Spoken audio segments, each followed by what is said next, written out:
睡前听完一本书，今天我们读影响力。你有没有在某个深夜突然意识到自己刚刚花了3000块买了一件根本不想要的外套？你明明知道它不值，却像被什么东西牵着鼻子，鬼使神差的就刷了卡。那一刻你心里空荡荡的，像被人偷走了主控权。这本书就是一把钥匙，打开你大脑里那扇你从没察觉的暗门。它叫影响力。罗伯特·西奥迪尼写给所有普通人的一封警告信，也是一封救赎信。西奥迪尼不是坐在象牙塔里的心理学家，他曾经是个受害者专业户。年轻时他挨家挨户推销过杂志，参加过旧车销售培训，甚至差点加入邪教组织。他发现自己每次都被别人3-2句话就说服，像个木偶。于是他愤怒也好奇，花了整整3年潜伏在汽车经销商、二手车行、慈善机构、广告公司做卧底，记录那些让你说 yes 的隐秘武器。1984年他把这些武器写成了这本书，一出版就成了 FBI 谈判课的教材，也成了无数销售政客、骗子的案头书。更重要的是，它成了你我这样普通人第一次能看见看不见的手的机会。你以为这是一本教你怎么说服别人的书，不，它更像一面镜子，照出你每天被说服的狼狈模样。西奥迪尼把人类大脑的自动播放键拆成了6把刀子，每一把都又快又准。第一把，互惠。你有没有在超市被塞过一朵免费小玫瑰，然后莫名其妙买了一堆东西？那是人类最古老的规则，欠人就要还。西奥迪尼讲过一个实验，服务生送1块薄荷糖，小费涨 14%， 送2块涨到 32%。 你以为你在感谢糖，其实你在偿还被赠予的心理债务。我第一次读到这里，脑子里闪过的画面是小时候邻居送我家一袋橘子，第2天我妈硬拉着我去回礼。原来几千年了，我们还是那个部落里怕欠人情的猴子。第2把，承诺与一致。你为什么会在健身房办了年卡却一次都没去？因为你对前台说我要变瘦，说出口那一刻，你就把自己绑死在了言行一致这个笼子里。最可怕的例子是越战时美军战俘营，中国顾问让美军士兵先写1句我讨厌美国，再写10句，最后写1000字检讨。一步一步，他们自己把自己变成了反美者。你看，连身份都能被几句话偷走。第3把，社会认同。你深夜刷手机，看到99万人正在看，你就会点进去，哪怕明知是烂片。西奥迪尼说，人类最大的恐惧不是错，而是跟别人不一样。笑声罐头为什么存在？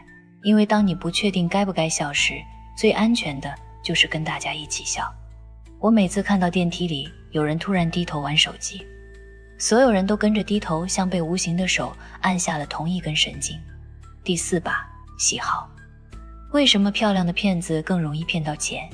为什么你明知那个销售油嘴滑舌，还是想买他的东西？因为我们天生把喜欢和信任划等号。西奥迪尼讲了一个真实案例，一个叫乔·吉拉德的汽车销售员，每天给客户寄贺卡，上面只写1句话，我喜欢你。1年卖出1400辆车，创下吉尼斯纪录。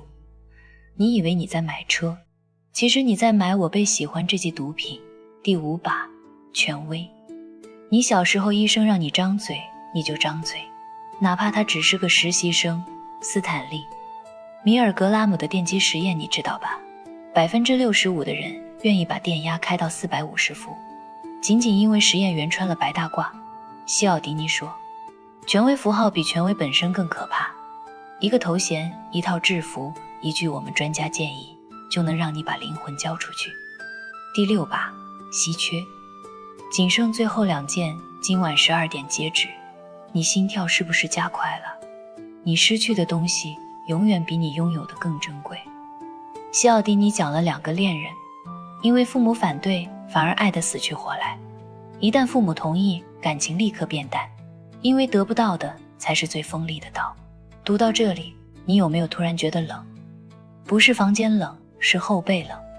你像被剥光了站在镜子前，看见自己大脑里那些赤裸裸的按钮，一辈子被人按来按去。西奥迪尼最残忍的一笔，是他讲了一个真实故事。1985年，可口可乐要改配方，推出新可乐。民意调查显示，大家都喜欢新口味。但当公司真的宣布要停掉老可乐那一刻，全美国炸了。人们囤旧可乐，抗议、哭泣，甚至有人自杀。其实新可乐更好喝，但他们失去的不是汽水，是我从小喝到大的可口可乐。稀缺感把一个普通饮料变成了他们生命的锚点。那一刻我读到，眼泪掉下来。原来我们这么脆弱，一瓶汽水就能把我们逼疯。你以为影响力在教你防骗？不，他在告诉你，我们生下来就被设定成容易被影响的物种，这不是缺陷，这是进化给我们的生存策略。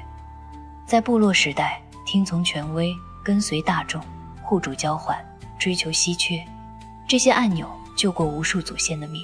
可今天，他们成了别人手里的遥控器。西奥迪尼没有骂我们蠢，他只是轻声说，觉醒本身就是反抗。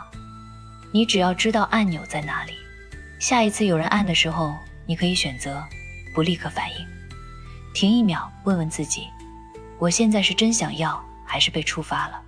那一秒就是你重新夺回人生的遥控器。这不是心理学，这是尊严。